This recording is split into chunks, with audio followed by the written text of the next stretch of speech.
Gue tuh mau orang tuh bisa nonton film ini selain orang terhibur dan termindfuck. Oh boleh ngomong mindfuck nggak di sini? Oh aman. Aman. Otak di end.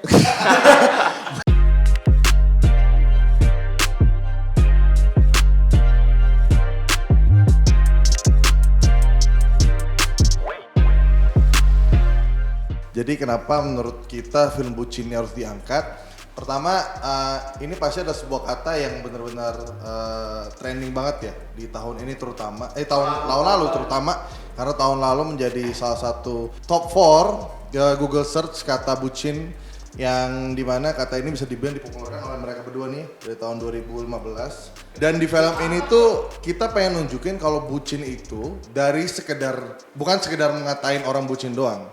Bucin itu orang tuh harus paham. Gua terlalu pengen orang tuh paham bucin itu, variasinya macam-macam. Ada bucin level Andovi misalkan nanti di film. Bucin level jovial, bucin level Tommy, bucin level Susan Samen nanti di film ini. Kita pengen orang bisa melihat tipe-tipe bucin yang dimana mungkin bisa jadi relate dengan mereka, tapi di luar dari itu kita pengen kasih tahu nih. Lu kalau cinta sama orang gak harus melakukan hal seperti ini kok gitu loh. Misalkan lu ulang tahun, oke? Pacar lu ulang tahun. Cinta, lu ada sama dia waktu lahir ulang tahun aja itu udah cukup gitu loh.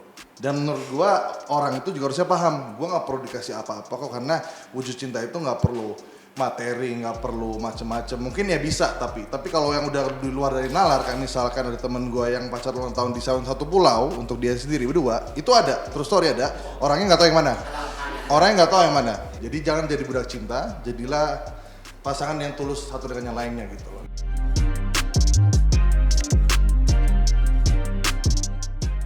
Jadi emang menarik. Pertama setiap orang itu pasti ada satu momen bucin dalam hidup mereka. Kalau diantara kenapa mereka ini karena bukan gara-gara mereka ini cocok jadi karakternya, ini emang cerita yang jatuhnya tentang karakter mereka aslinya di kehidupannya atau soal bucin gitu.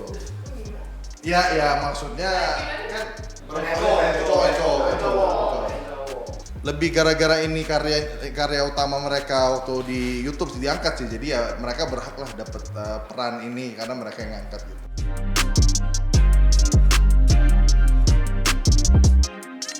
Jadi banyak orang yang mikir video YouTube itu nggak ada film nggak sefilm. Jadi mungkin ini nggak banyak orang tahu. Jadi gue di sini Chandra Leo jatuhnya punya YouTube channel yang bernama Tim Tuan. Di YouTube Tim Tuan gue sendiri pun gue udah masukin elemen film sebenarnya dalam konten-konten yang ada gue bikin. Tapi karena identik dengan kata YouTube itu kontennya yang kayak nge-vlog Gen Halilintar bla bla bla seperti itu. Jadi kesannya kayak apa yang beda ini YouTube sama film gitu loh. Ya pasti ada bedanya. Cuman ini pengen gue kasih tahu sih kalau gue pun di sini terjun jadi sutradara bukan dari background gue sebagai YouTuber. Background gue sebelum YouTuber adalah filmmaker. Kalau mau ditanya treatment macam-macam sih. Jadi mereka ini kan terbiasa dengan treatment acting YouTube yang dimana mungkin ada kesan kayak ya udahlah gitu. Ya kayak ya udahlah yang penting jadi. Mungkin gue gak tahu. Tapi karena itu yang kita ngerasa levelnya masih yaudah yang penting buat YouTube, yang penting YouTube. Nah, gara-gara gue udah ketemu mereka banget nih, udah tahu juga asli masing-masing. Kita gali dan gue minta mereka untuk sampai titik dimana bedain ini YouTube dengan film, bedain dengan acting kalian di YouTube dan film. Jadi mereka semua kira pun even Susan di sini dia karakter yang nggak pernah di YouTube mungkin mainnya, dia bisa gali sesuatu yang baru lagi di film ini. Andovi, Jovia dan juga Tommy yang kalau nanti kalian nonton itu nggak berasa kayak nonton YouTube lah. Kalau dari gue ya, narasi bahwa ini film, bahwa kita ini YouTuber yang diangkat untuk membuat sebuah film, itu narasi lama. Nah itu narasi 5 tahun lalu. Tommy dulu ditarik masuk film. Berapa tahun lalu Tom? 3 tahun lalu. Iya 2007. Kita 5 tahun lalu ditarik main film. Lu? 5 tahun lalu. 5 tahun lalu. Jadi itu udah terjadi. Kita sudah membuktikan diri kita di situ bahwa ternyata YouTuber juga bisa bermain gaya film. Sekarang kita memang dipanggil karena untuk bikin film. Jadi bukan karena kita YouTuber yang laku untuk main film.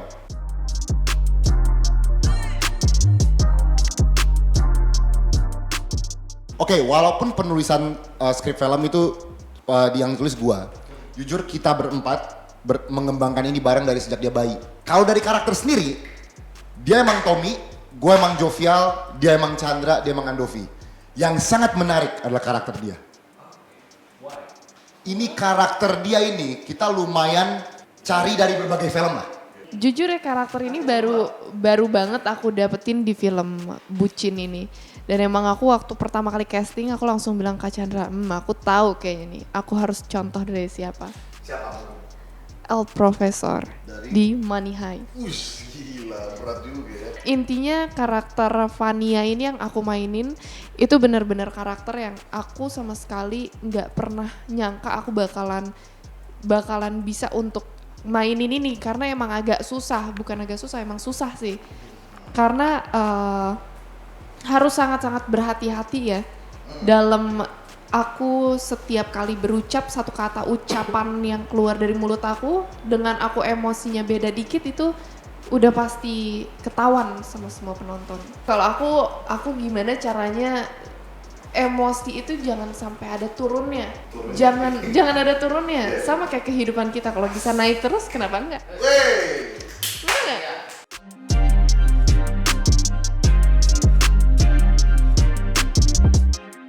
Jadi film ini pasti, semua film pasti butuh konflik. Jadi kita terus ngebangun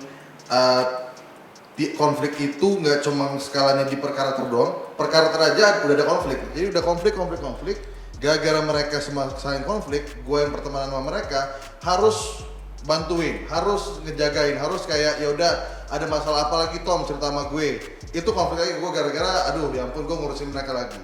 Terus elevate lagi di mana ada karakter yang pengen ikutan kelas anti bucin ini, ada juga yang nggak mau gitu loh. Jadi gak semuanya itu tuh linear. Jadi ada yang gara-gara ada 4 karakter, kita semua buat itu nggak setuju, selalu kayak gitu. Jadi ya kalau ibarat kata sama nggak boleh flat gitu loh. Jadi even sampai konflik yang kita elevate lebih tinggi lagi, kita udah ikuti kelas bucin yang nggak semua setuju. Berakhir perkara kalau lihat di trailer, Joe kenapa bisa deket dengan gurunya juga gitu loh di trailer. Ada scene bagian mereka mau kissing kan, itu udah konflik lagi dong otomatis buat kita yang lainnya. Kenapa lo jadi bisa tujuan lo yang tadinya biar nggak bucin lagi malah jadi ikutannya. Jadi kita terus bikin konflik terus sampai di level yang mana kayak ini film udah rusak nih, gimana cara benerinnya ya. Nah itu dia di endingnya nanti ada gitu loh.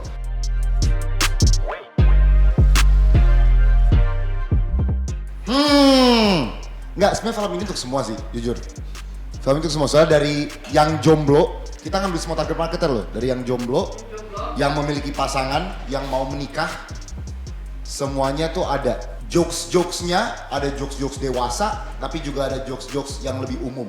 Jadi benar-benar target marketnya semuanya ini. Dan bucinnya tuh bukan cuman ditujukan buat cowok doang, tapi cewek juga. Makanya ada kita selain Susan ada Karina, ada Widika, ada Kezia. Makanya itu